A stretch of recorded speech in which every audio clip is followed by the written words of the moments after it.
ગુજરાતભરના તાજા અને સચોટ સમાચાર મેળવવા માટે અમારી રાષ્ટ્રીય સમાચાર ચેનલને સબસ્ક્રાઇબ કરો અને બેલ આઇકન પર ક્લિક કરો। હજીરા વિસ્તારમાં ડમ્પર ચાલકે ગફલતભરી રીતે હંકારતા રોંગ સાઈડ ઉપર ગાડી હંકારી મૂકી હતી।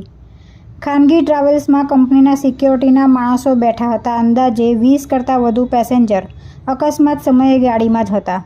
ડમ્પરે ધડાકાભેર ટ્રાવેલ્સની જમણી બાજુએ ટક્કર મારી દીધી હતી।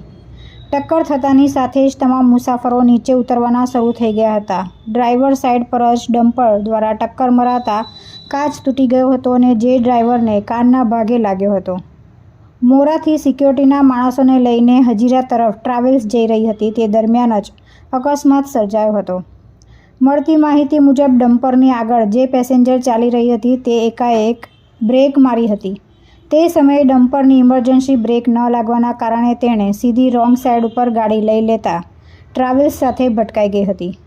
સમગ્ર ઘટનામાં ડમ્પર ચાલક સામે ગુનો દાખલ કરવામાં આવ્યો છે તેમજ ઈજાગ્રસ્તોને સામાન્ય ઈજા થતાં સારવાર કરી દેવામાં આવી છે। ડ્રાઈવરને કાચનો ભાગ લાગી જતાં કાનના ભાગેથી લોહી નીકળ્યું હતું જેને પણ સારવાર આપી દેવામાં આવી છે। તુલસી શર્મા સાથે રાષ્ટ્રીય સમાચાર સુરત।